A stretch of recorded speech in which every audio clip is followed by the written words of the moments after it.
Today on the Therapy Dogs Australia podcast, Amy, Sam, and myself dive into risk management in the animal assisted therapy workplace. If you think this isn't something you need to worry about as an animal assisted team, think again. We cover a range of topics to get you thinking about possible risk areas that may need attention in your own workplace. This is golden advice, so we hope you enjoy soaking it all up. Okay, well, welcome everyone to yet another fantastic episode with the Therapy Dogs Australia podcast for 2023. It's our second episode. We have Sam King and Amy Hodgkinson here today, and we're going to discuss risk management, and that's going to be a bit of an umbrella because I think we might have other episodes as well. We might elaborate on some aspects of that. Yes. Hello, everybody. Hi. I think this is this our first podcast with Amy, or no, we've done some schools. We've done one, but it's nice to have you back, Amy. Hi, Amy. So when we talk about risk management, I mean, there's probably a few very clear areas to sort of bring up first. So Amy, do you want to kick us off with that? I think risk is a really interesting area to talk about because we often don't realize the risks until something terrible happens. And I think as a Therapy Dogs Australia team, we hear about some pretty awful situations that have happened from our participants who will share journeys that they've had in the past, and even just not realizing how closely they skated to something serious happening as well. So I think there's a lot of vulnerability if we just assume that, well, I know what a dog is, I've got a dog at home and I love my dog, I'm going to share my dog with everyone and everything's going to be okay.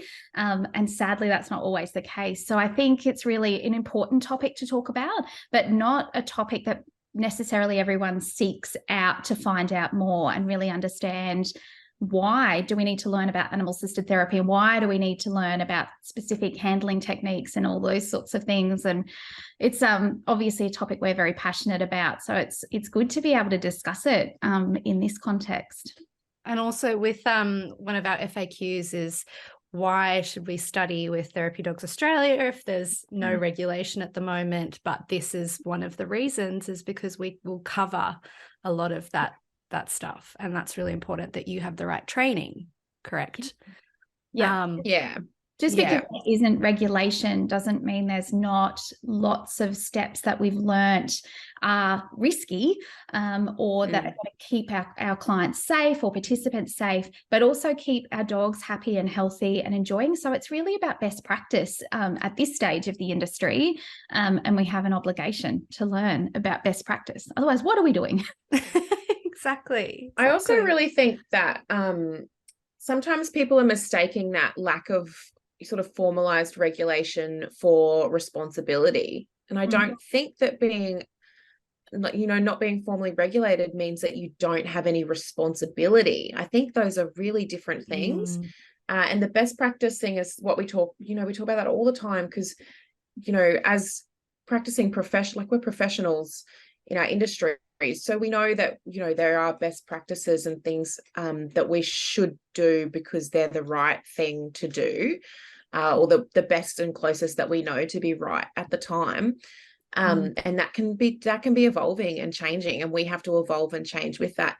But being like quote unquote unregulated, that does not mean that you are not responsible for your actions. Everyone is responsible for their actions personally and professionally.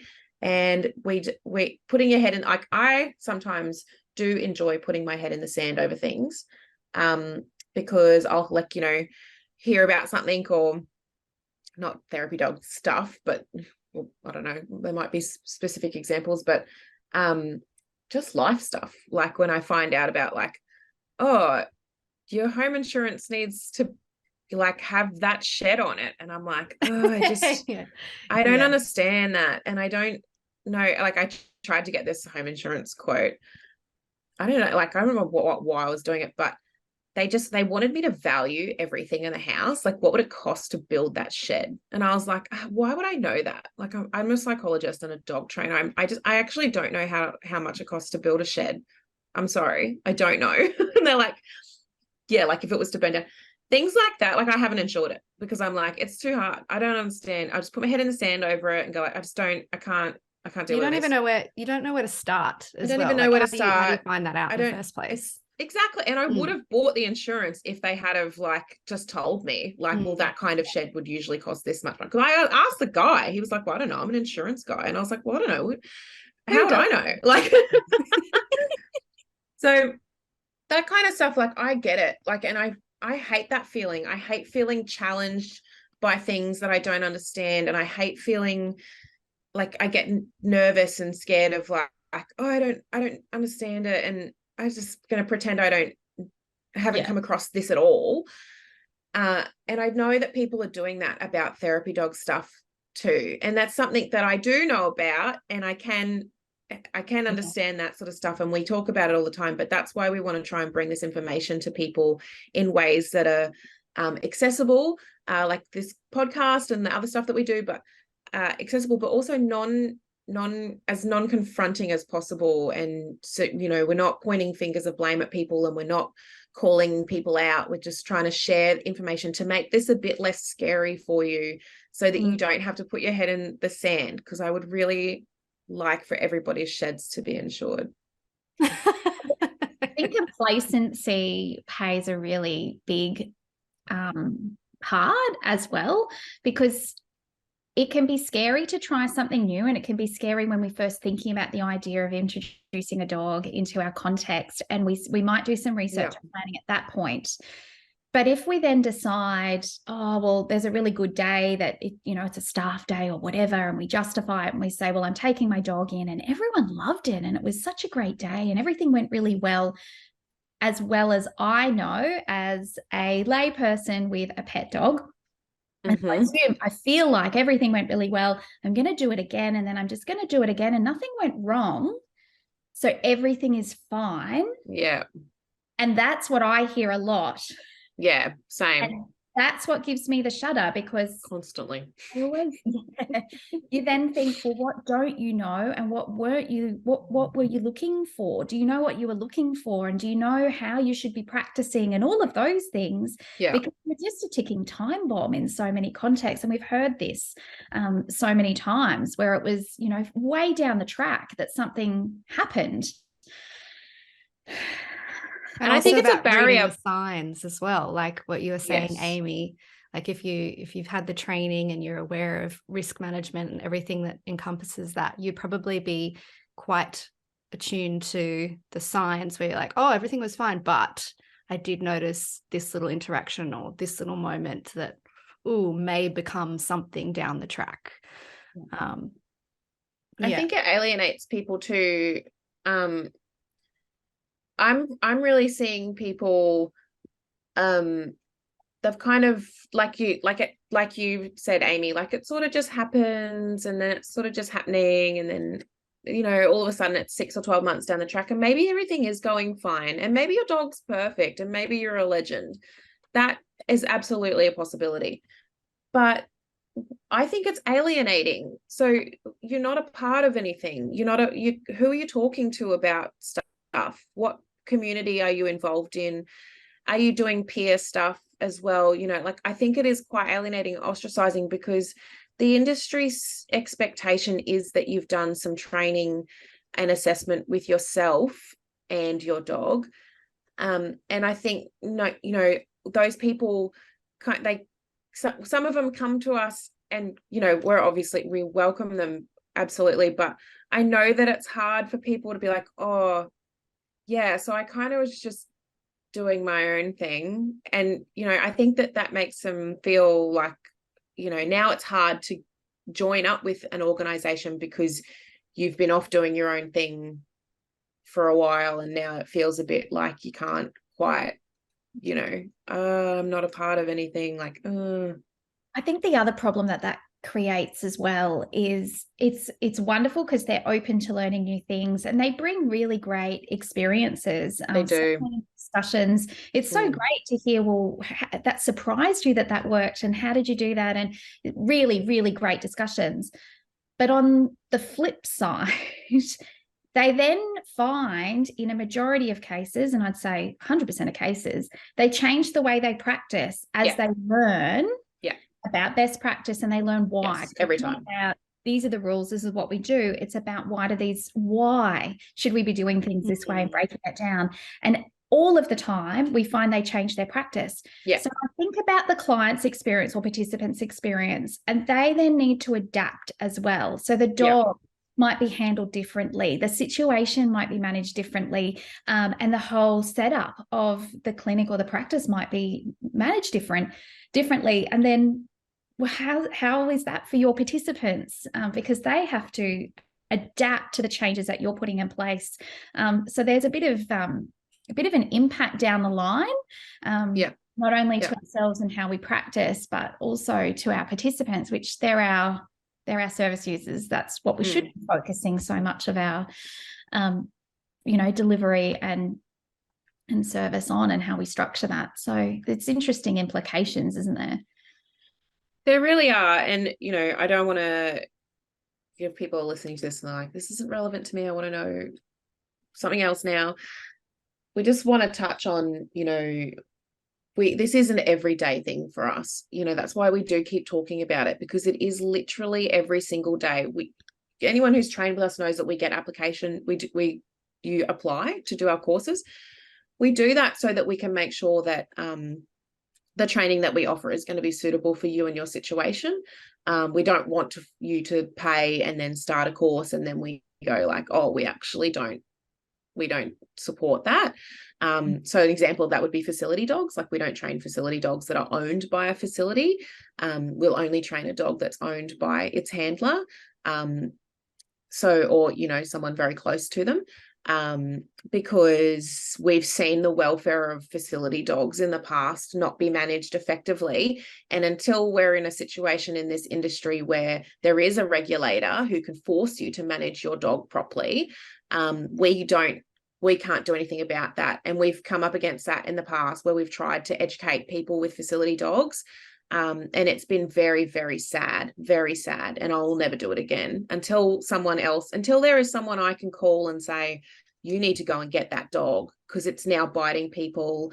It's been moved from home to home. It's now doing X, Y, Z. Actually, 2 out of 3 facility dogs that I'm thinking of now bit people. The third one, I don't know if it bit anyone or not. I can't tell you it didn't.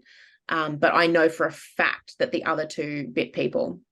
Yeah. So in terms of risk management, where this is a real thing, and we hear this stuff, and there was nothing I could do about those dogs. And so, I welcome regulation when it does come about, because it is heartbreaking to know. And we wrote letters and we did what we could do, and we offered advice and we offered help and things like that. And unfortunately, there was nothing we could do for those dogs. So, as far as managing risk for us, like, that's why we do application forms and stuff like that. But on those forms, every day there's someone that's taking a dog to a workplace.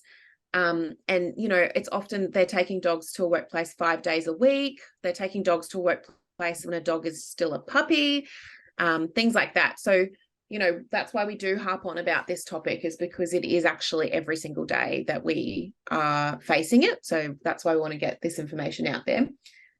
Now, for everybody who has done training of some sort, so it doesn't have to be our training, but someone's training. So when we say training, our standard, so our expectation is that the dog has been trained and assessed, and the human. So the handler must be trained and assessed also. And I think that has been left out of the conversation previously, both by us, I think we don't talk about that enough, and everybody else.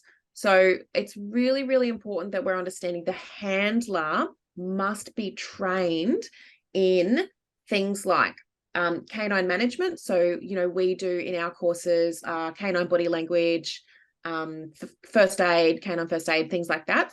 So, your animal, and we we do your training, the dog. So our course covers the dog side of stuff, but we're also talking about your training as in you, the facilitator of the human animal bond. So we do all of that handler training for you too. And that is why our courses are split into clinical and community streams, because that is different. So if you're in the clinical course and you're there because you're a registered professional, so you might be a psychologist, an OT, a speechy, social worker, whatever it is, teacher, whatever, you're offering animal assisted therapy in a professional setting, which means that the standard for you is going to be a lot higher.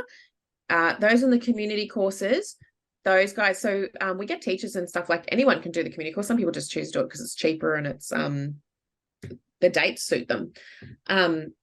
Very, very, very similar, but we cover all the dog stuff the same. Like all the content's the same across the two courses.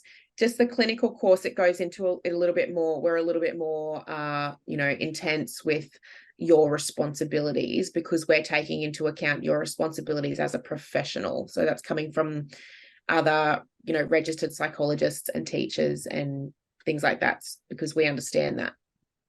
And we do unpack therapeutic interventions, incorporating our dog a lot more in those conversations and sessions as well. Yeah. The ethics stuff is far more, it bleeds into every topic, like it's because it's a consideration for everything you do, especially like Amy and I are psychologists, so we're very, very heavily regulated as professionals. So we are making sure that, that is coming across to other professionals, other people that are registered with AHPRA or whoever your bodies are.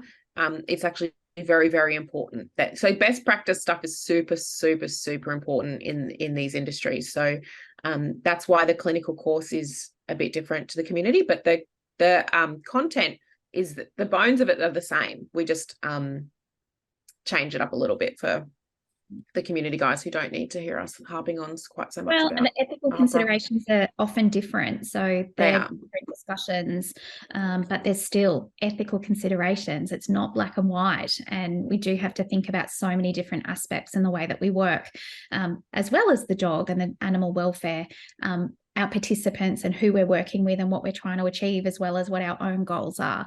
And I think if you can really unpack that, then it leads you to make really good decisions and reduce risk for everyone and increase the benefits of what you're doing, which is awesome.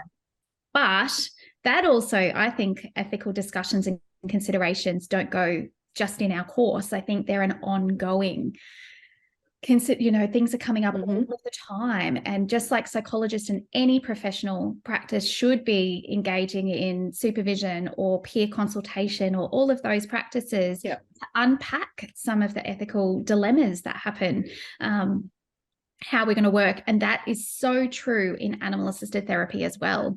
That doesn't stop. So I think we've recognized that and certainly tried to offer more opportunities for group supervision or peer consultation and things like that. And we'll continue to strengthen that, because we're living under a rock if we don't think that these discussions need to keep happening and that we're not constantly trying to weigh up the pressures and the needs of lots of different stakeholders in the things that we're doing. Absolutely. And I think how that circles back around to your risk management. So, we keep going back to these ideas of best practices and stuff like that. I guess, for everyone who's done training and they've been assessed and everything's up to date and all that sort of stuff, when we're looking at risk assessment, we're looking at risk mitigation. So we're assessing risk and we're looking for risks in a risk assessment so that we can mitigate them. So it's not about identifying risks and then just being like, shit, I hope that doesn't happen. Like the shed. Yeah, I hope that doesn't burn down. I have no idea what that's going to cost to rebuild. So if we are identifying risks, then obviously the point is to mitigate them, which you can't really do if you haven't identified them. But just identifying them's not, then we don't just, there are some risks. There are risks involved, obviously, but when in mitigation of risk, I guess there's lots of things that we can't control, but we need to be showing that we have made our best effort to control for risks. So I guess in this part of the conversation, it might be worth talking about who will you answer to in the event of a risk taking place. So I guess if we think about the stakeholders, so we've got the client, student, whatever, as a person, so them, their family, etc. So if there is something that happens, then we've got responsibility to the client. I think you'll be having a conversation with your insurance company in the event of something going pear-shaped. I think you will have a discussion with AHPRA. I think that will happen. It's that sort of thing has started happening. So I think they will be in touch with you at some stage if something goes really pear-shaped. There's absolutely the possibility for that, or whoever your equivalent is. So AHPRA is the medical board. If people aren't aware, that's who doctors and psychologists and people like that are registered with. So they hold our registration. So they can discipline us. So if we get found to be doing something that's not right, they can discipline. They can do things like remove your registration. They can suspend your registration. They can make you undergo further training and supervision to maintain your registration. Going through AHPRA, it's like a tribunal thing. So what the process there is that someone makes a complaint, which is called a notification. So someone will make a notification about you and your practice. And that can be another clinician. So it can be, like another psychologist can have a problem with you and make a notification. There's ethical stuff around that too. It's not worth me going into now. You're not really supposed to just do that, but that's neither here nor there for this conversation. But yeah, someone will make a notification, and then from there, AHPRA will contact you, and they'll send you the notification that's been made, and you answer to it, and you provide your evidence and blah blah blah, and then they look at that at their meeting. They have a meeting. I think it's monthly, and then this may have changed, but they have a meeting, and then they get back to you and they let you know either we need more information or we're happy with what you have provided. And then it can accelerate further. So if they're not happy, then my understanding is then that you're coming in for a chat. So, and it's I think it's like a tribunal type situation. I don't know, because I haven't gotten that far with What a goal. Yeah. So the health ombudsman is where complaints go to as well. So they sometimes go there and then they escalate them to AHPRA, and sometimes they don't. So it can go both ways. But it's a similar process with them as well. And you submit your paperwork and things like that. So in the interest of an interesting discussion, I've had a health ombudsman complaint. I've had an AHPRA complaint. I've had the Office of Fair Trade complaint. There's more. They'll come to me. So you are going to be held responsible for stuff you do. Funnily enough, these complaints were related to Therapy Dogs Australia. They weren't related to my practice as a psychologist. So but often if dogs don't pass and teams don't pass, sometimes you get upset by that. Okay. It's not actually about the courses and what's delivered. The reason I'm disclosing this is because I actually think it's quite I only just had made the decision right now. Actually, Max, let's just delete all this and start again. It was a long time ago. So it was, but way back. I think it's 6 or 7 years ago now. So I can now talk about it. Enough time has passed. Oh my goodness. So I think why it just made me think to bring it up is because someone didn't, their dog didn't pass, and they made a notification anyway. It was quite slanderous and all those sorts of things, and actually incorrect. So I was lucky because of the setting that took place in. There were lots of witnesses. But I'll just say, so when we first started doing these courses, we used to do feedback forms every day. So I'd have 12 people in a course, and I'd have 12 feedback forms for 5 days, right? So the reason we did that is because the course was in its early stages of development. Like, we just do one feedback form at the end now. But I was guiding the development of the course off of people's feedback. And so lots of changes took place early on. I've always taken on the feedback from our students and changed things and made things better and lots of stuff. Fortunately, this complaint happened in one of those early courses. So I had something like 70 something feedback forms, daily feedback forms. So that's what went to AHPRA, was because the complaint, so the participant was submitting feedback forms every day with no complaints. Does that make sense? So like that, I had on there, like, is there anything that we can improve on? Because I would then improve it the next day. Do you know what I mean? Like, because they were doing 5 days, they were doing a week, Monday to Friday.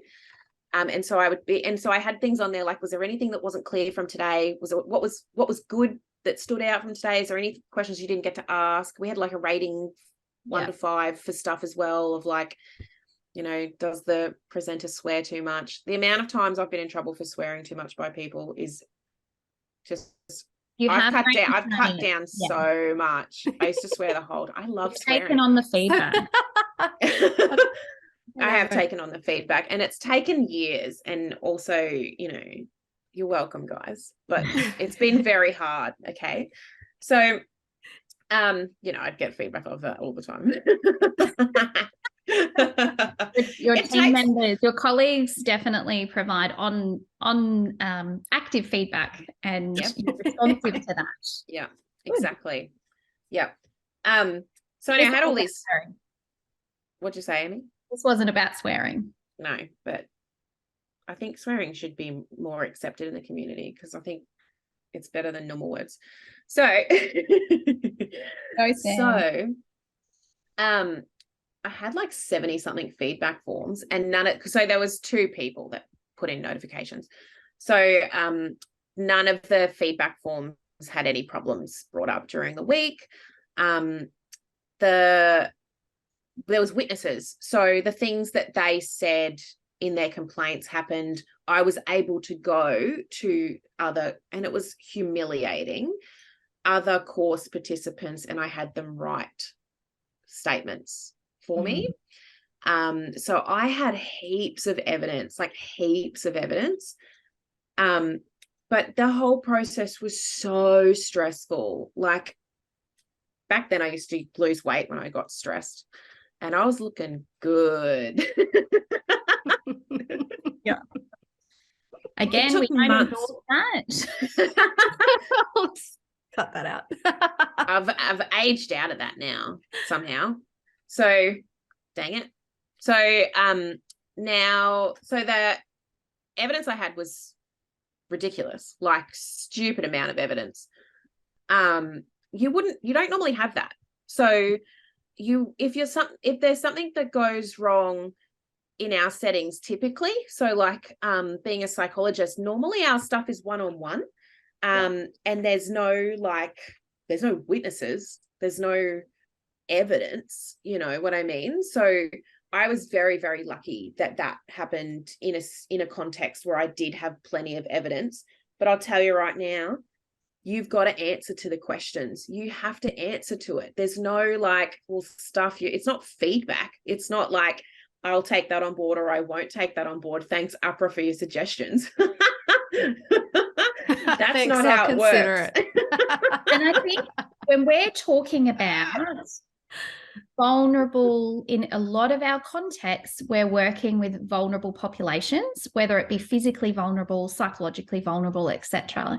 It's about their perception of what happened and their interpretation about what happened. And then it's having a discussion around what we know and what we observed and what their experience was. And it only takes somebody perceiving a risk or experiencing harm from their perspective for that complaint to initiate. And as Sam's indicating, the risk of a lot of these one-on-one sessions, which is so common, increases the risk to where things go, how viable animal-assisted therapy is for you and your team, whether there's serious implications for the dog. And I'm starting to think about mouthing, for example, and how that can be interpreted, misinterpreted. And if you don't have a really good understanding of handling techniques in session and how to navigate, minimize or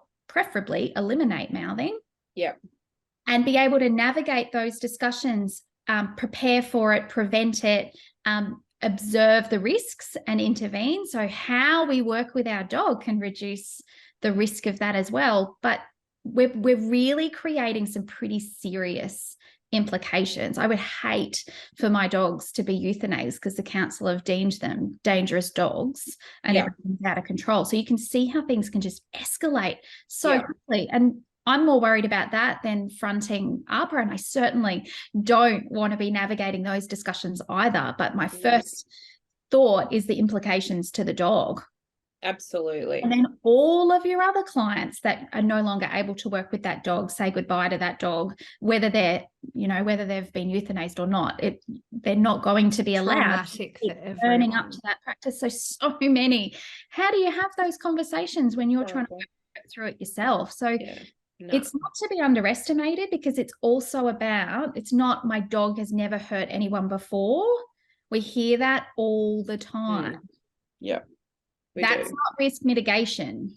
But that's what we hear. That's what people think. Oh, well, my dog is amazing. They've never hurt anyone before.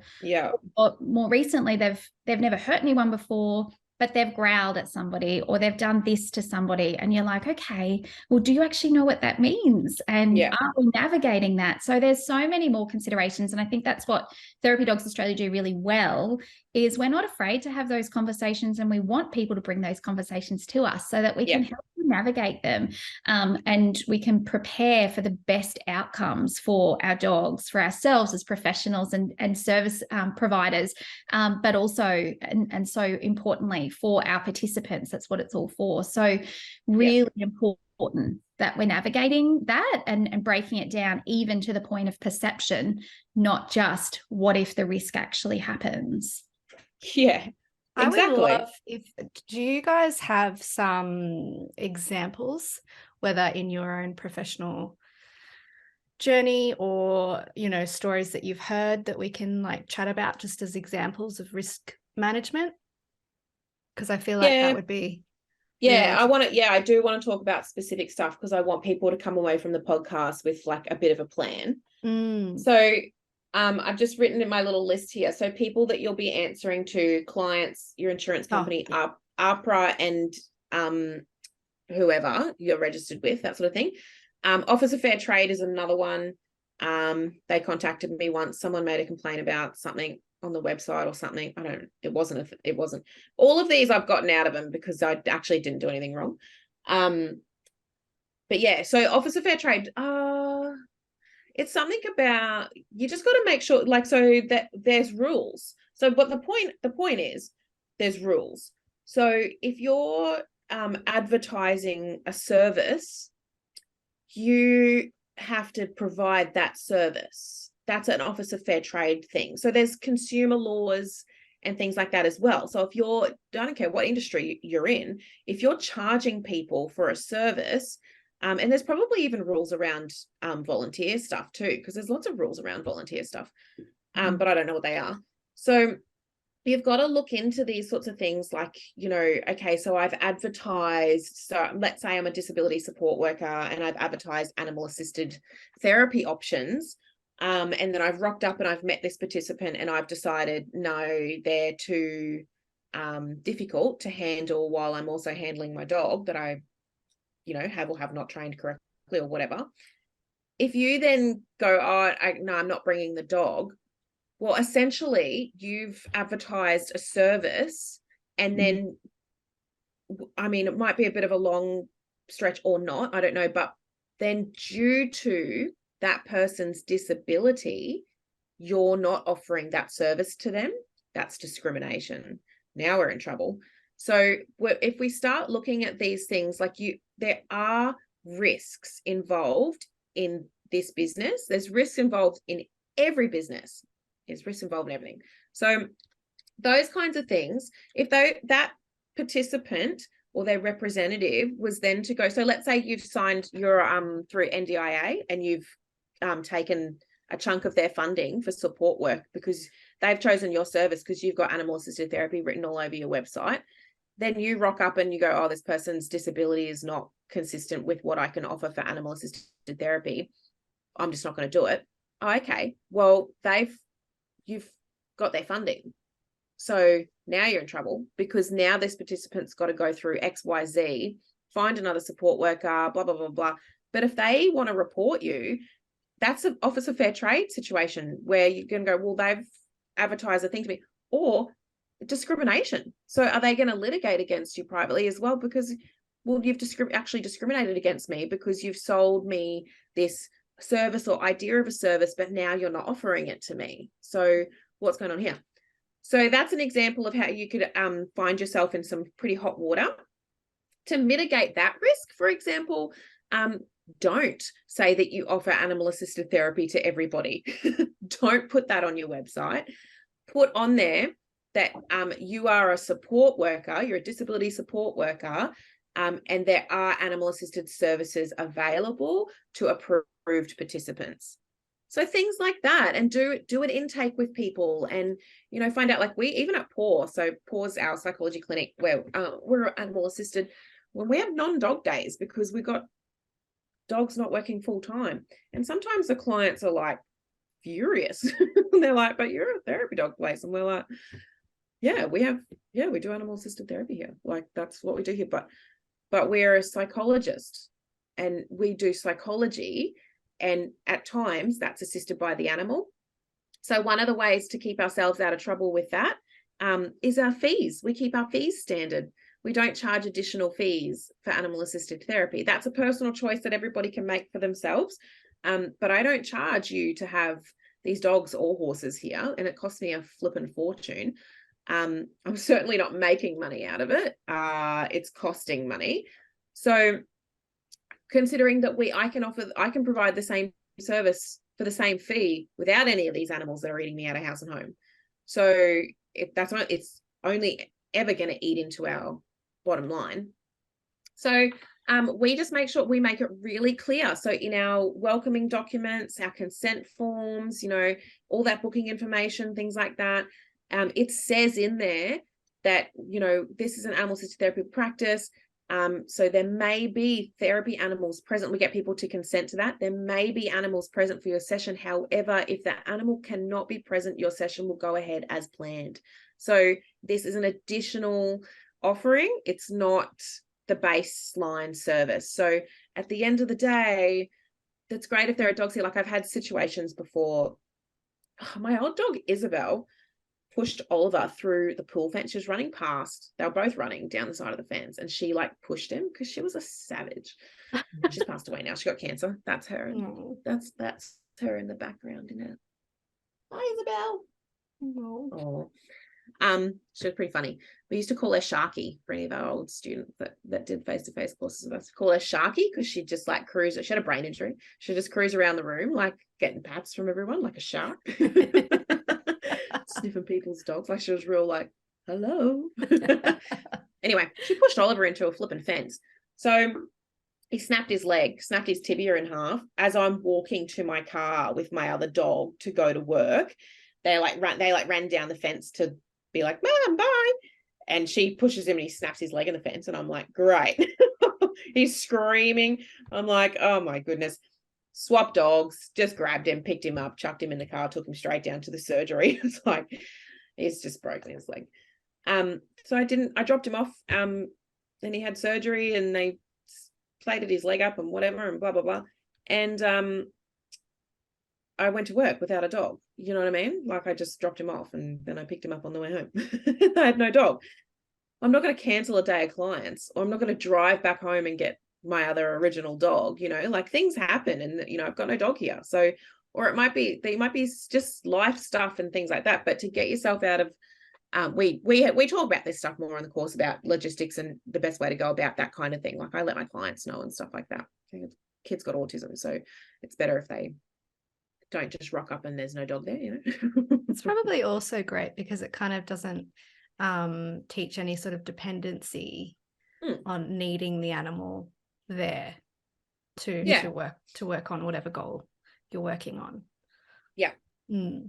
Yeah, but it is a risk. So if we're not clearly communicating that sort of stuff to our clients, then they could get upset and they may report you to all sorts of bodies. They might report you to all sorts of stuff. And I think it's these considerations that aren't obvious. And when we're setting up a practice, we've got to think about the policies and procedures and really navigating, careful planning. What are you offering? How are you offering it?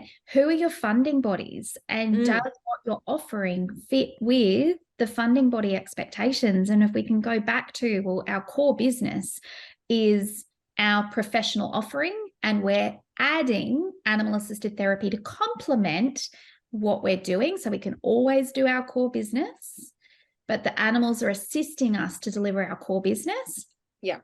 But that comes in our explanation and our really clear communication and what to expect. And you can't just wake up one morning and acquire that knowledge. You really have to sit down and do careful planning and navigating, and practices that have multiple dogs, practices that have, or different animals, and all everything is such individualized planning, isn't it? It's not just, okay, come, this is what we're all doing. We're all doing it exactly the same.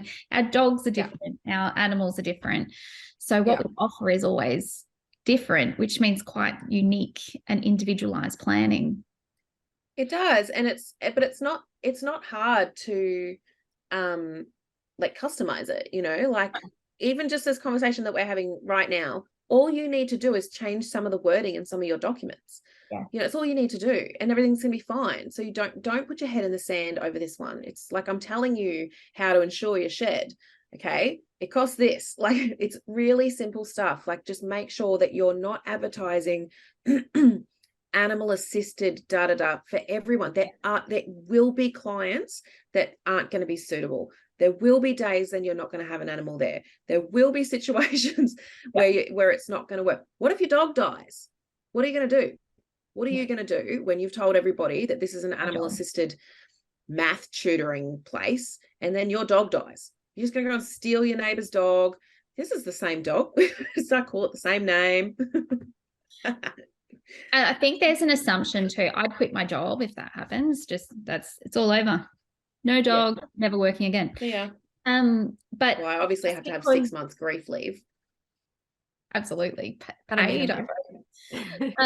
But just because you can purchase an insurance policy doesn't mean you're protected by that insurance policy. I think that's a really important message as well. So you can go and get coverage. You can say, this is what I'm doing, cover me. A lot of them don't ask questions. I've seen some insurance companies that are incredible at what evidence they want to see. They want to see that you've engaged with professional training, a handler and a trainer, but not a lot of them are. They want to see a risk assessment, which is amazing if your insurance company is asking for that. But a lot of them will ask for that after the incidents happen. Right. Now we're going to invest our time in admin, because it's a business decision in a lot of instances. We don't want to invest all of our time in admin going through that. You've got the resources you need. We assume you've got them. It's in our policy that you've got everything ready to go. And now that something's happened, I want to see, where's your risk mitigation? Where's your client communication? Where's your informed consent, or whatever they're chasing? And that's when you become quite unprotected by the insurance policy that you purchased thinking it was going to be useful. they still sold me home insurance. I've got home insurance. Do you know what I mean? Like, they still sold me the home insurance. That shed's not insured, like, because I couldn't list it. Like, and it wasn't even this insurance company that I spoke to. I don't know what. I think I was using a broker. That's right. I was trying to get a broker. That's right, because they won't let me run certain businesses here, and I was trying to change it. And yeah, I was speaking to a broker, and it was his flipping whole thing, and blah blah blah. And so I just didn't end up buying a new policy. But it made it very clear to me that this policy that I've got right now on this house isn't covering that shed, because it was such a big drama to get it on a new thing. Do you know what I mean? Like, but they didn't tell me that when I bought this insurance. Like, they didn't ask all those questions. I didn't know. Huh? You're aware of that, so you know that it's not going to be useful when you claim for the shed. There's a lot of people that are buying. I know that now, but I only know that because I tried to get another insurance policy. That's the only way I found that out. I actually also just found out that I don't have contents insurance. I just bought contents insurance like 2 months ago. I don't know how that happened. Well, how did that happen? I don't know. I can't remember why I did that, how I found that out. But anyway. If you're a broker, please reach out to Sam. Please help me. Someone help me, okay? Does anyone know any broker podcasts I could listen to and I could get some free information from, please? Okay, because I'll listen to it on my way to work and then I'll know what to do. I can't remember what happened. I think something asked me about, oh no, I tried to put my tractor on my contents insurance. They were like, you don't have contents insurance. And I was like, and also we don't insure tractors. And I was like, how's this happened? Anyway, so the point is, you don't know, like, it's not clear. No one reads all that stuff that they send you with all those forms and everything. Like, I'm not going to read like 25 fine print forms. I don't know what's going on here. I need to talk to someone and then have them do the things that I need them to do. But anyway, that didn't happen. So it's a learning experience for everybody. Check your home insurance, I guess, for starters. Just check it, I guess. You know, and regarding your animal assisted therapy insurance stuff, check it. Like, one of my clinicians didn't realize you have to tell our insurer every year that you do animal assisted therapy. So when you renew your insurance, they don't just renew the animal assisted therapy part. You have to actually contact them and say, you know, I just email them because I've got thousands of emails from them. But yeah, so you actually need to notify them every year. So he sent me an email the other day going, oh my goodness, just so you know, you have to tell them every year. And I was like, no, I know that. I obviously forgot to tell you. So these are the types of things we should probably be writing in our policies and procedures, I guess, like, you know, little checklists and, you know, stuff like that, so that we can remember these things. Actually, as you're saying that, Amy, about the insurance company, I was like, yeah, because this insurance company has been asking more questions every year. So every year when I tell them, like, yep, can you add my animal therapy and equine therapy on again, please? They come back with more questions. So yeah. But as you were saying that, I just thought, I wonder if someone got sued. I wonder if that's reactive. I'm sure it would be, but it's still not something that all insurance companies are doing. That's what I mean. Like, I wonder if our insurance company, I wonder if they've had something happen and they've actually had to investigate and they've realized, like, oh, so this is probably important, you know, because they never, so it's been 10 years, 10 or 11 years that I've had animal assisted therapy on my insurance. I would say it's been in the last 4 to 5 years that they've asked anything. And certainly I just renewed my insurance in November, and more questions. I have no doubt that there is complaints and litigation happening all the time because of the stories we hear, because of the situations that are happening all the time. It's not uncommon with the number of puppies and the number of professionals working with their animals that haven't done any training. So It would not surprise me if that's the case. But I think there's greater awareness. We can't put our head in the sand when there's more and more information available. It's not like you can't find a training provider anymore. It's not like things aren't accessible. And when we chose to move to online, and I know that was in response to COVID, it's also supported accessibility for our rural and remote teams all over Australia. So when they're searching and saying, I can't find a training provider, it's very easy to say, actually, there are training providers, and it's more comfortable for the dogs to be at home during the day while you're doing the training. It's not lugging your dog to, you know, off to training to do that in a stressful environment. So there's been some amazing improvements around what's available. So the excuse of, well, I just couldn't find a provider isn't enough anymore. And I wonder if insurance companies are becoming more informed themselves, whether that be through responding to incidents or the more accessible information in the space, which it's great to see some of them taking some responsibility to help best prepare our professionals from working. I think it's great. We should probably try and speak with them. I think it's great because imagine you haven't done any training or anything and you're like, yeah, I want to put animal assisted therapy on my insurance. And they're like, cool, what training have you done? And you're like, maybe I should do some training. But like, it's great. I think it's great. What are they trained to accept as well? Like, what do they believe is acceptable training? Because again, it's an unregulated industry. People need to make an informed decision and they need to accept their options. But people also don't know what they're looking for, which is really tricky. So how are insurance companies knowing what to look for? Maybe they are responding, like you said, Sam, to an incident or something, and it's wising them up. But it's great. Yeah. It is great, but it's a good question. And also, you know, because the standard, like there are courses around that train only the dog and there are courses around that train only the handler. So I guess if you combine them, then you set. But I don't know that the insurance company knows that too. Like sometimes people have done like just like a theory course, you know, and then they've just got a dog. Or sometimes people come to us and they're like, just want us to assess the dog. And I'm like, but I have to make sure that you've been trained. Like but it's because there are companies who are just assessing dogs. But animal assisted therapy isn't just a nice dog. It's a handler and a dog that have been trained to work together to provide something meaningful. It's not just cruising around with it, which I understand why some companies don't know that, because they're not therapists. They're not doing animal assisted therapy. They're just doing, I don't know, nursing home visits or whatever. But even then, when you are doing that, we still want to give you all of that training in the ethics and the welfare and all that sort of stuff. And I think that's what I'm most proud about, being affiliated with Therapy Dogs Australia, because I get the luxury of reading the feedback forms and we take that really seriously at the end of each course, and we encourage honest feedback. We want to know what you didn't like, what you liked, etc. And one of our questions is about how prepared do you feel in delivering animal assisted therapy or services to your target group.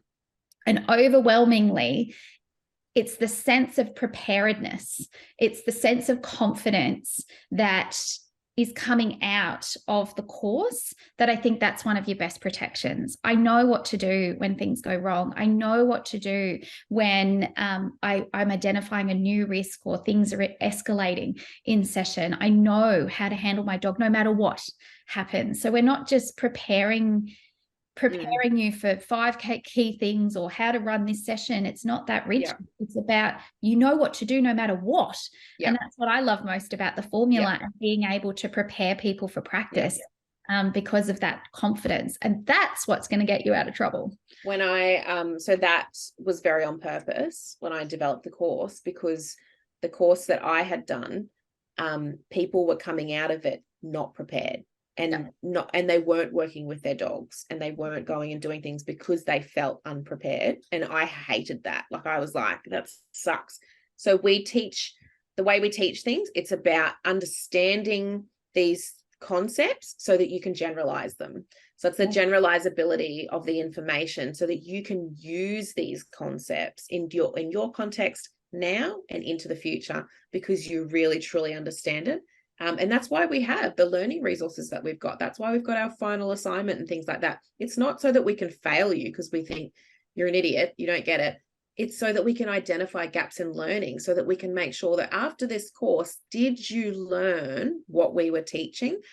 Or did we miss something? Or have we, has there been a miscommunication, misinterpretation, or whatever, or just we haven't fully processed that idea or whatever? We go through that so that we can identify those gaps, and then we get back in touch with you and go, so this is, this part here, or this concept here, this is what that is, and we can go back and make sure that people do understand.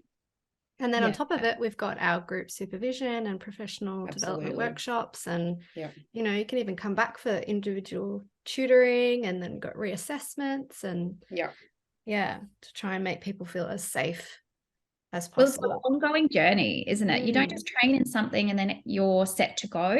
You're constantly getting better and better about what you do and trying new things and working in different settings, and that brings new challenges. So it's definitely lifelong learning, and addictive, because we end up working with not we, but many end up working with new dogs and different dogs as they transition through. And that brings new challenges and new learning opportunities. So it's very exciting. I think having somewhere you can affiliate with and reach out to and have that ongoing network. I love that our teams can also, they don't have to come to us. They have their networks that they can reach out to each other. That's the cool thing about the groups. Which is really lovely. So if I'm thinking about risk management, risk mitigation. So we've talked a bit about, who are you responsible to? So client, your insurance companies, whatever, blah, blah, blah. One of the things that I think we need to remember is like private litigation. So, if your dog bites someone and they need a surgery, or they need plastic surgery, or they're traumatized, it is very traumatic being attacked by a dog. So, they might need therapy or things like that. If your insurance company is not interested in you and your situation, then you potentially, if someone's trying to sue you for damages, that can be very expensive. And so you need to make sure that you are appropriately insured, so that you're not paying for that. Because we also do need to make sure that the client gets those things. We need to make sure that they are compensated, and you don't just declare bankruptcy and they don't get their surgery. Do you know what I mean? Like, if your dog bites someone, you need to pay for them, for that. You need to compensate them.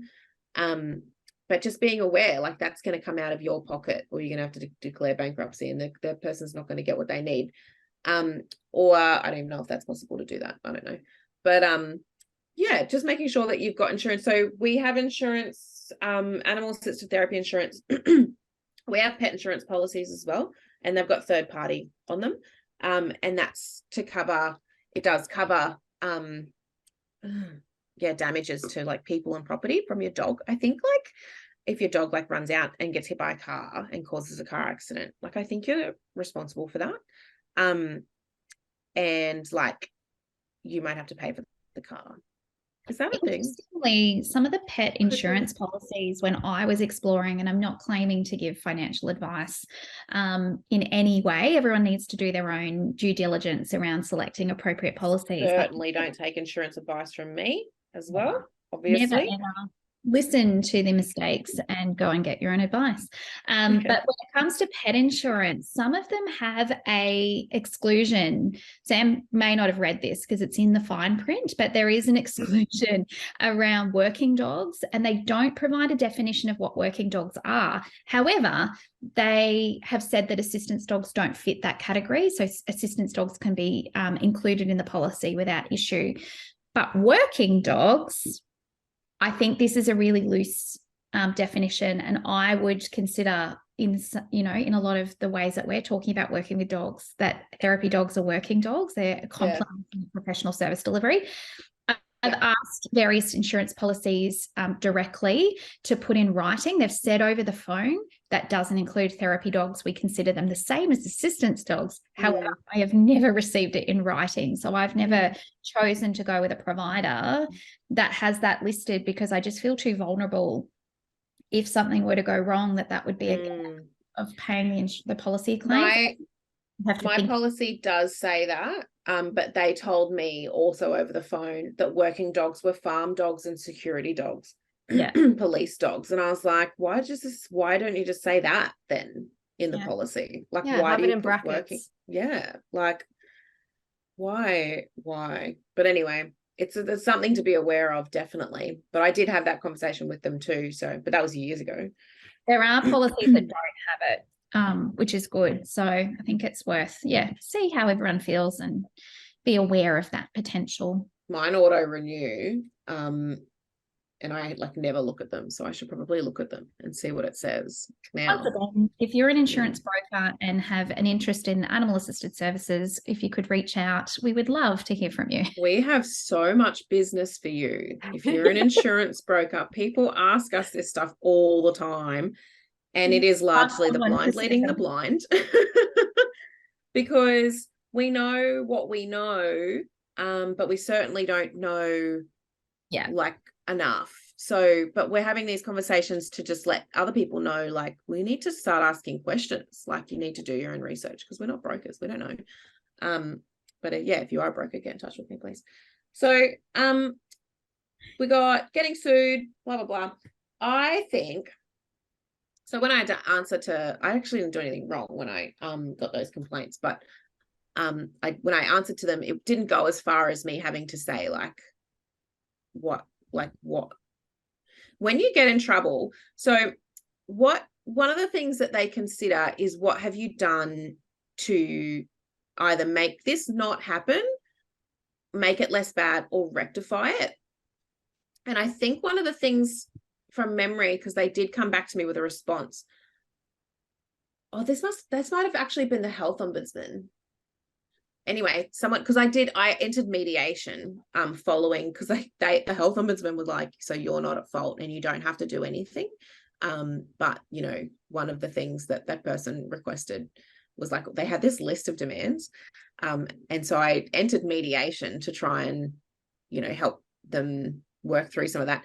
But the mediator was like, this is a waste of your time. Like, they were so off this other person. They were like, oh my goodness, it was ridiculous. Like, it was this massive list of like punitive stuff to me, and also like stuff to her, but the complaint had already been like, also there's no grounds, like. Anyway, one of the things that they consider is like, what have you done to rectify that? So for example, if you're working at a clinic, okay, here's something a risk thing. I used to work at Headspace in a NALA, and they have electric doors. What are they called? Automatic doors, sensor doors. They go open. And so if I had the dog in the weight room, and it was outside a shopping center, like it was on Anala Plaza or whatever. So people would just walk past the doors and like not come in or go out, and the doors would be opening. And so I'd have the dog just like doing his job in the waiting room, like, hanging out with people and stuff like that. And then next second, the door would be open, like right there. So I had to boundary train him on the door, and then never have him unsupervised, which you shouldn't do anyway. But this was like my day one of being animal assisted therapy, being a part of what I was doing. But even back then, I was like, I was lucky actually, because I was in a situation where I just couldn't leave him unsupervised because the doors were open. So anyway, I can't remember what I was telling you. Oh, if your dog wanders out and scares someone who's dog phobic, let's say, lots of people are, they're at a shopping center, they're not expecting to see a dog. He's a big dog, big yellow Labrador, but you might have a dog that even might look more scary. So at Paul, we've got a Rottweiler cross Labrador. He's a big bullfed. But let's say, you've got a dog and it wanders out of the clinic or whatever, and it spooks someone and scares them, and they either, they have some kind of phobia response, or they get startled and they fall over and they hurt themselves. So if that was, say, something like that was to happen, and then obviously, a complaint comes about, whatever, blah, blah, blah. If you're still running that joint with those bloody doors with that dog in that situation, they will look at that. Like they'll be like, so what do you do now? Like, so you've got to be able to go, well, we actually put playpen doors, baby gates on all the internal offices and and we actually made this like, or we sectioned that off, or we changed the door or whatever, so it actually can't happen again. They do look at that stuff.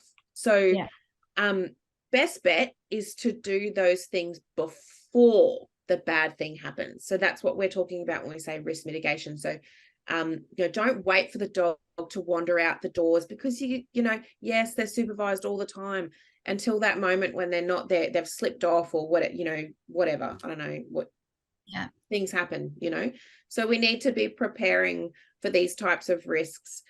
Look ahead into the future and go like, what could go wrong here? I think I've talked about it on another podcast, or I could have talked about it in maybe that adolescence program. I think I talked about it recently.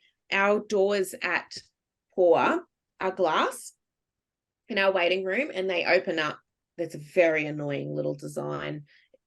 It's very annoying. Anyway, they open the door, but the steps go up. So we're on level 1.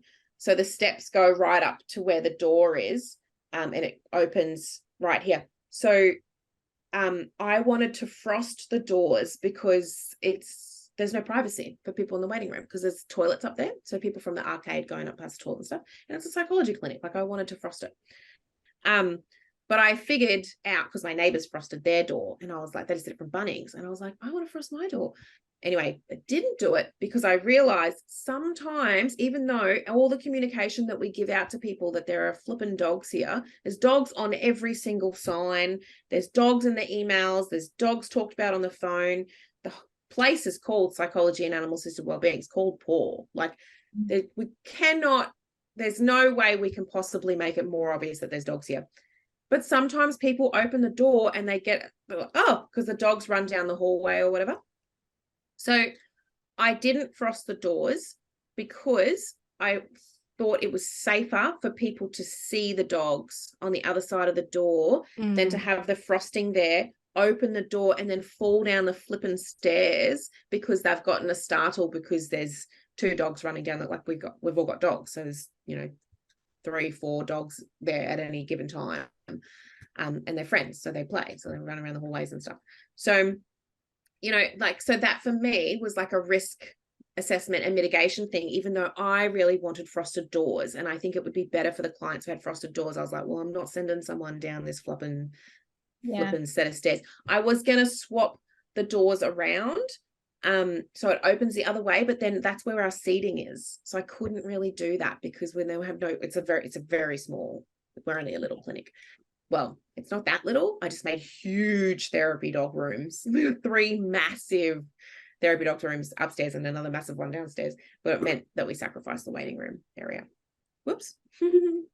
So that's an example of like, okay, so think ahead, like people may get a bit of a fright from this sort of stuff. How are you going to manage that so that it's not the case? Because the kids love the dogs. We actually need our dogs in the waiting room. So that could have been another way that you could have managed that, is not have the dogs ever in the waiting room.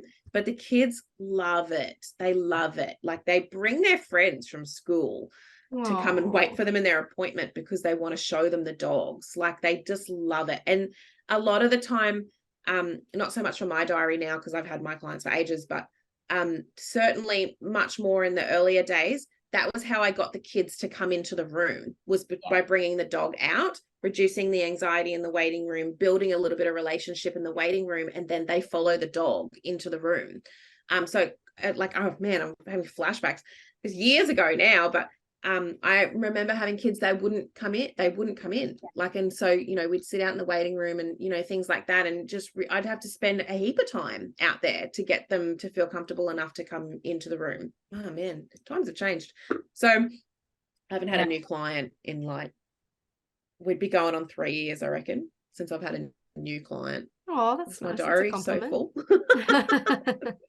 I took on some of old Amy's, clients at the beginning of last year, so it gave me a little refresher, but I knew them all. Like they've been at the practice for years. Oh, that's lovely. I knew them all. So yeah, I'm really having a little moment at the moment thinking, oh man, My job used to be a lot harder. I think when we think about risk mitigation or risk planning, and we put so much informed consideration in how to set up spaces and how it's going to work and not work, I think you have to review that all the time as well, because just as you were talking about the situation with the door, in my school environment, I've got a very similar setup, and my anyone that works in schools, sometimes offices change like all the time, like new building projects. I get kicked out of my office all the time. And then all of a sudden I have to rethink, how is this going to work?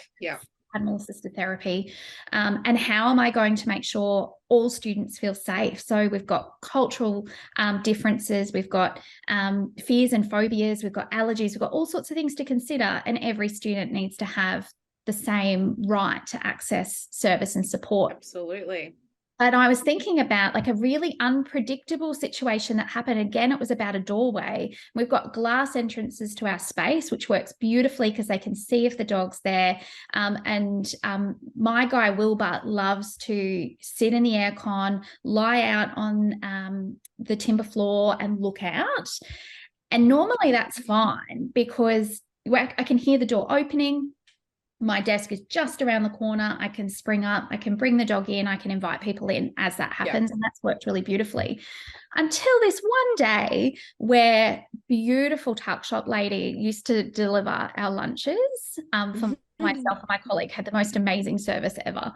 And she came over and we didn't realize she was coming, carrying our lunches. She's come up to this glass door and she can't open it because her hands are full of food. So she started kicking this glass door to get our attention, but didn't realize how heavy she's kicking this door. So my dog is behind this glass door. She can see he's there. And his first response is, I'm going to die. Everyone is going to die.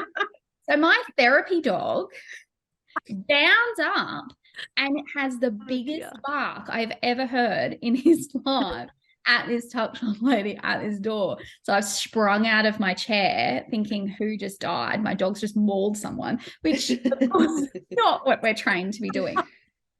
The door hasn't even opened because she can't open the door. She's just kicking it really loud and Wilbur's responding. And I'm like, okay, so if we had a student in the practice at the time, if we had anyone nearby, if that was a student kicking at the door, the implication for that student, the fear that it would cause. Obviously, I'm very worried about the tuck shop lady. She's great. She's got a great relationship with Wilbur, so it's fine. And we've navigated that. But I never, ever thought someone would come up and kick the door.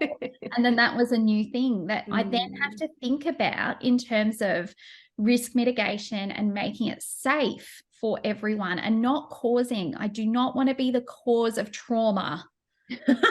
My participants, all my tuck shop lady is amazing because she brings us food. We need to keep that relationship strong. So she keeps bringing us food. Exactly. So what sort of things did you implement, Amy, just out of interest? Well, she knows not to kick the door. Education that's happened. Wilbur taught her that one. Learned that that's not great. And we've got the signage, and I'm just more acutely aware. I'm not going to change the door. I'm not going to change the glass because that works really well to reduce other risks. So even though I haven't had to do a huge amount, but be incredibly aware that that is a trauma risk. And no, it's not a common risk that's likely to replicate.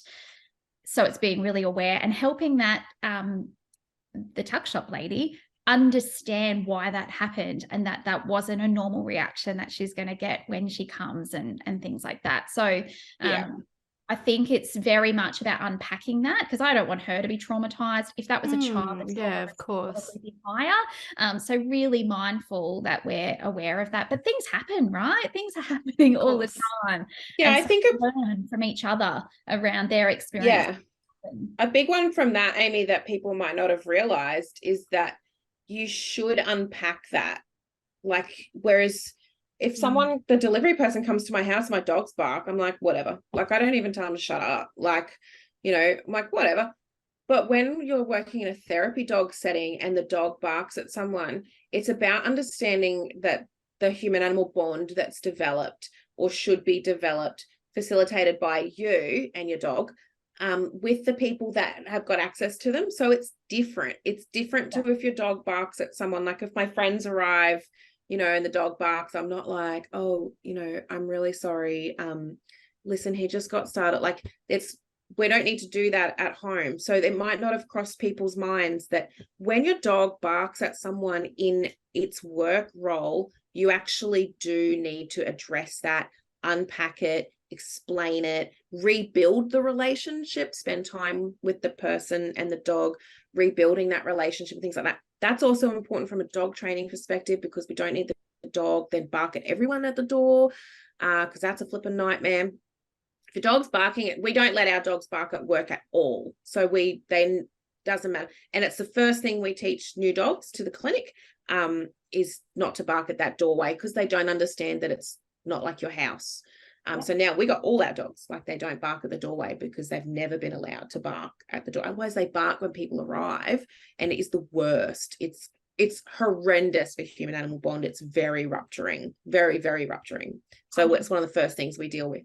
Yeah. So, which is a great segue into, you know, not all risk is about dogs biting or whatever and that sort of stuff. Some of the risks that you're trying to mitigate, and we talk about this heaps in the courses, so sorry to everyone that's already done the courses, but it's about human animal bond. So making sure that we are protecting the welfare of the people that we're working with, so that we are facilitating human animal bond and we are respecting that bond, not rupturing it, not causing, you know, attachment related traumas and stuff like that from the things that our dogs are doing in their work role.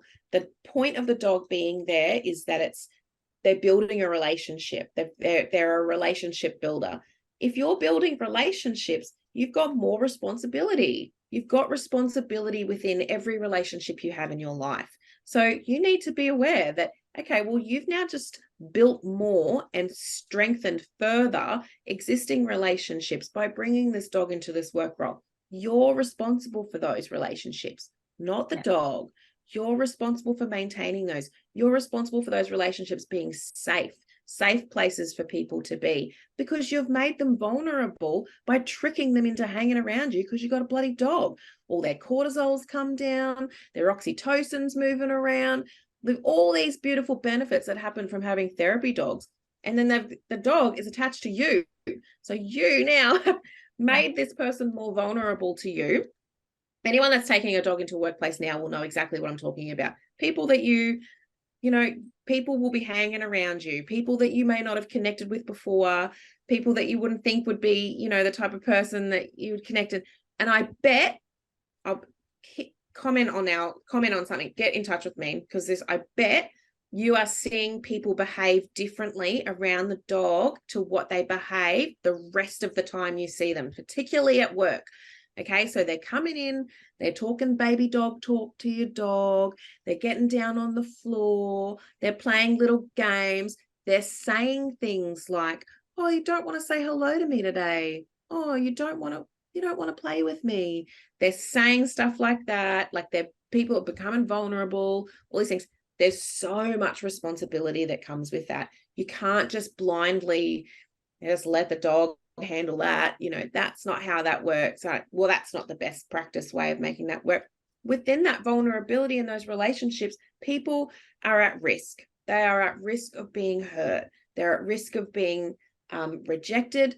They're at risk of, you know, increased feelings of worthlessness and, you know, things like that. If they've placed an importance on this relationship with this dog, or they wanted the relationship with the dog, and then they have to hang around with you, and you might be a bit shitty on that day because you forgot your lunch or whatever, or, you know, that kind of thing.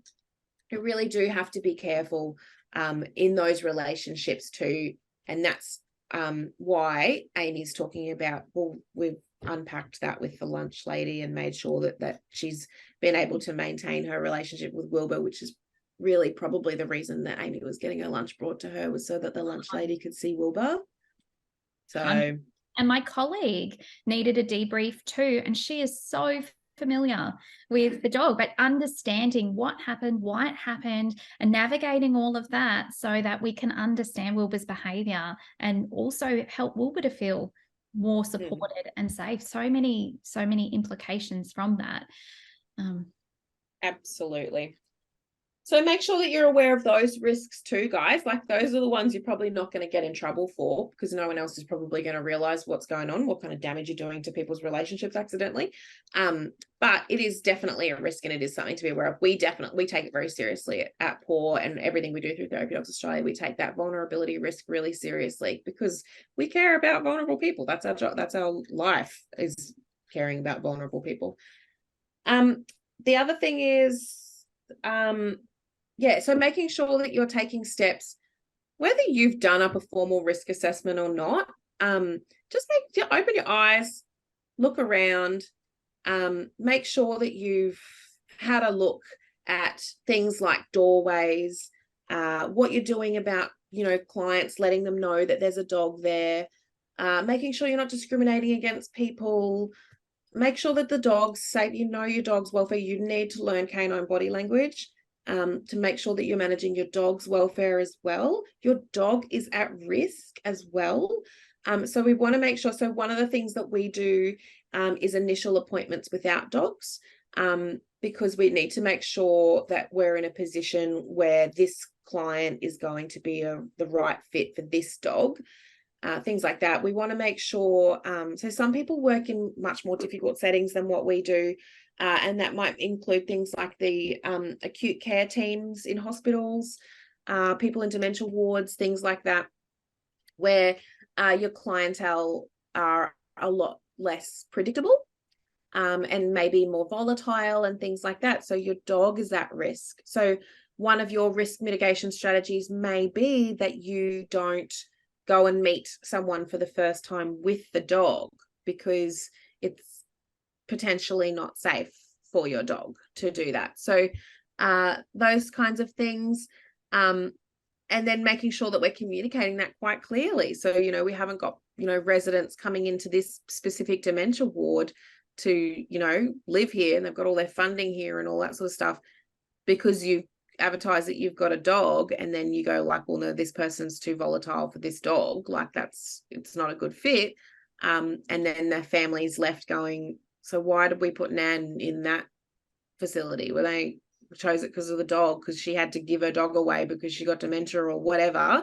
It'll be some thing, and very valid, very, very valid situation, and then all of a sudden there's no dog there because Nan's a little bit feminine. I told you, I can't remember when I said this, but we're in a nursing home, and one of the residents was like, used to be a dog trainer or something. I don't know. She's like a dog person. And she fully grabbed other Amy's golden retriever and was like, oh, train this dog. Fully grabbed it real rough with the dog. We were like, uh-oh. And she had dementia. Yeah. So, and she was big, like she was huge. She wasn't like this dainty little old lady. She was still pretty young, yeah. And I was like, we're in a situation right now. I actually had to take the stuff off the dog, unclip the stuff off the dog. Yeah. But you knew how to respond, and you knew the dog was going, you could manage the dog. That's right. With verbal commands. And so we're always prepared to respond to these different situations. I think the other big thing, and what you're also referring to, is by seeing clients and participants before introducing the dog, you've also got an opportunity to help explain, well, what are the benefits of having animal assisted therapy and why we might do that, but what are the risks, because they need to make an informed decision themselves. Yeah. And be aware of it. You can't just simply assume you know what a dog is. Oh, you've got a pet dog? Oh, cool. So you already know about all of those risks. We actually have to explain what they are and that, and they make an informed decision themselves. So not only as practitioners are we making decisions about good fit and appropriateness, but they also need to make a decision if they would like to participate and increase the risk to themselves as well. As soon as you're involved with working with an animal, your risk of injury and harm increases. So we're choosing to do that to participants, and participants have to make that choice themselves, and we have to help facilitate that. So many considerations around it. If you're not doing informed consent, just bear with me, okay? This is going to be stressful. Take a deep breath. If you are not getting informed consent for animal-assisted therapy, stop what you're doing right now and go and add it to your consent forms. It will take you 5 minutes. If you get stuck, send me an email. We will help you. If you've done your training, and this is what we're just going to help cowboys out there, just put stuff on their consent forms, because you shouldn't be doing animal-assisted therapy if you haven't had any training. But anyway, contact us if you need help. We actually have documents that we sell. We actually have got this stuff, and we can formally help you. But if you just need a little bit of advice. Once you've studied with us as well. Once you've studied with us, yeah, absolutely. We've got all this stuff. We've got this stuff for people. You know, so band-aids, short-term band-aids. Absolutely. Because we can't just do training overnight. But that's right. But we're happy to help you access the support, but you absolutely need to. Yeah. Contact me. Whether you're one of our students or not, just send me an email, sam@therapydog.com.au. Okay, if you're having a little bit of a moment right now because you're driving along to work with your dog in the car and you haven't got informed consent for anything that you're doing and you haven't had any training and you're freaking out, everything's fine. Take a deep breath. It's going to be okay. Get in touch with me. We will help you. But the first thing you need, whether you've done any training or not, get consent. Get consent. Get consent. Get consent, get consent. Start today. Get verbal consent and case note it if you have to. Start today. You must get consent. We've got a whole range of procedures that we use to inform people of that we're animals here and of the risks and all that sort of stuff. We've got a whole range of ways that we do that, which we can talk about in more detail if you need help with that. But just let me, nothing's gone wrong so far. You're all good. You just need to start getting consent. You know what I mean? Like, it's one of those things where you go, okay, I gonna get this organized before, nothing's gone wrong yet. So I'm going to just quickly get this organized. And that will be the main thing that you'll be in trouble for if anything goes wrong, is that consent. And consent in different environments will look different. So how we navigate consent in a school environment will be different because we're working with a huge population, and we're also working potentially with visitors to the school and all sorts of things. So we do have to navigate that differently. It's a little more complex than private practice setting, but it's really important that we're considering that and not just forcing people, here's my dog, aren't they amazing? Let's all love them. That's not how it works. To make it safe. Nursing homes are a good example for that too, because it was hard. We had to get the lifestyle manager to organise that for us, and they're caring for the residents. So we would get the consent from them because we've booked the visit. We used to take like 10 dogs in there at a time. So 10 dogs and handlers in there. So we used to get consent from them, but you can't just like rock up and just roll down the hallway and knock on the doors and ask if people would like a visit, because those people that you're asking in those rooms don't always have power of attorney over their own decisions, because their decision-making capacity may be reduced because of cognitive decline. So if you go and ask old Barry if he would like a pat from the dog, and Barry's like, yes, and then you're in there and then you find out from Barry's family 2 weeks later he's immunocompromised and could not have anything like that near him, and now he's sick and he's blah blah blah blah blah, that's because you did not have proper consent. Does that make sense? It's like, it is different in different settings.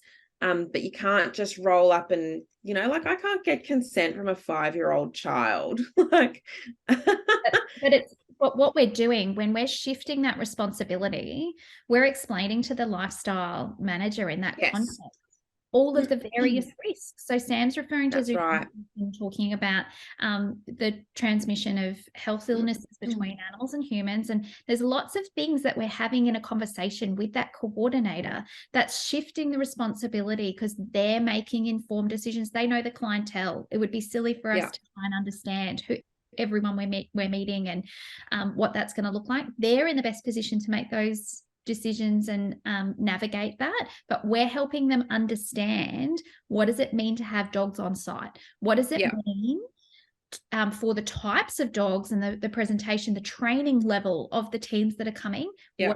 What is the risk, so that they can then make selections and facilitate the interaction. So we Yeah. have to think about who are we shifting that responsibility to, and have we done an appropriate handover with them so that they're making informed decisions, because that would fall over very quickly if we just said, hey, we love dogs. We think dogs work really well in nursing home visits. Can we bring them?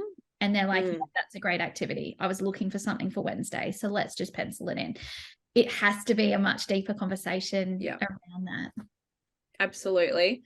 And, you know, the nursing homes aren't always the best. You know, they get a pretty bad rep for not making great decisions. So, you know, but that's the best that we can do is speak to the nursing home and have them informed. And then, you know, hopefully they do the right thing by contacting the residents' family members and finding out and doing their due process. We can't do that for them. They have to do that. But, you know, let's say something happens to old Barry and he's quite unwell and it may cause, you know, end of life or, you know, something like that. And someone starts asking questions. Are we going to be able to show that, well, this is the documentation that I provided to the nursing home regarding the therapy dog visits, and these are the rooms that they told me not to visit. So the rooms that were, you know, they might do it that way. They might say, yep, everywhere except here, here, here, and here. Might be easier. Huge places, some of them. Well, these are the rooms they told me, you know, were suitable. Or like we used to get, we'd use the common area, the communal area, and we'd say, you know, therapy dog visit at this time, so the residents that wanted to participate could come out and be there. You know, this is what they told me, so this is what happened, and da-da-da. Well, then, like Amy said, you are shifting the responsibilities to go, well, why, this is all my checklist and everything that's been done. So you're going to have to speak to Lynn from lifestyle management at the nursing home about why Barry's room was or was not on that list. Do you know what I mean? Like, which obviously the ultimate goal is for bad things to not happen. And we are going to reduce the number of bad things that happen if we think ahead. And you having conversations like this, like I'm really hoping, conversation's been a bit all over the place, but I'm really hoping that this is like planting a few little seeds in people's minds about like, yeah, because I do school stuff and I just assume like that I just rock up to this school and do this reading program, and I just assume like whatever, but I don't know if those kids have got consent. I don't know. Like even know. The parents know I'm here.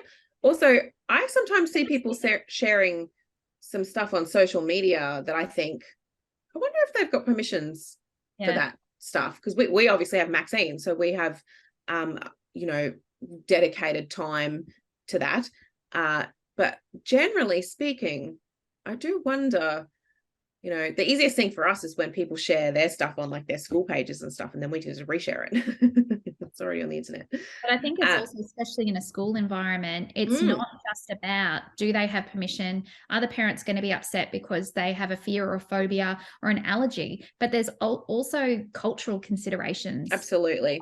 Which can be really harmful to families that have found out, well, my child is not appropriate and I haven't authorized this and it's really upset us. You don't want to be navigating those conversations. You want to be planning for them and respecting individual decisions and family decisions. So awareness and communication is really important. We should do a whole podcast on cultural stuff, because we have heard some fascinating stuff from our students about what types of cultural differences they've come across.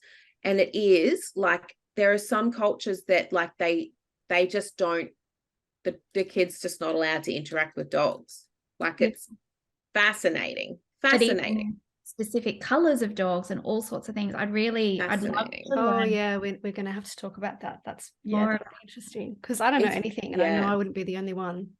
No, well, you know, like, I mean, the basis, like the very base knowledge is there are cultural differences in how people feel about dogs. Like some people feel differently about dogs. Just because you're a Sydney dog mum Doesn't mean everybody else is a Sydney dog Exactly. mum. Max, okay. So, but if you're surrounding yourself like we do, we surround ourselves with other animal people because we're crazy dog people. Do you know, I'm a crazy horse person, so I'm around people who like horses and dogs all the time. So it can easily slip from your mind. And like my businesses are around like animals. Do you know what I mean? So people come to us for this. So I don't get it as often, but certainly when I worked in other settings, so like at Headspace especially, but yes, certainly other settings and things like that, it's easy for me to forget, but there are so many cultural differences, and we have been arrogant in, you know, this whole therapy dog thing. And the research is actually probably quite racist. Like, I don't know if that's the right word or whatever, but the way biased, just like a lot of our research is biased. It's like, I guess if it's like a middle class white person, then that's what this means. Yes. So yeah, there's like a lot to it, but we're just like running around like, yeah, dog therapy is so fantastic for everyone, not taking into account like, whoa, except people that have significant cultural differences. And unless you've thought about that and you've thought about the implications for your setting, it's very easy to upset, offend, and cause distress to people, whether you see it or not. Some people aren't going to tell you, actually, I was really uncomfortable. I was really distressed when that happened, and that's not okay. It's not okay for someone to experience that and not be able, and we can't repeat that. So we have an obligation to think about how we're working so that everyone feels safe and comfortable and has the choice to participate or not participate, and how we handle dogs, how we enter a space, how we navigate a space has implications for everyone we're working with. So I think our really big message today is don't be naive.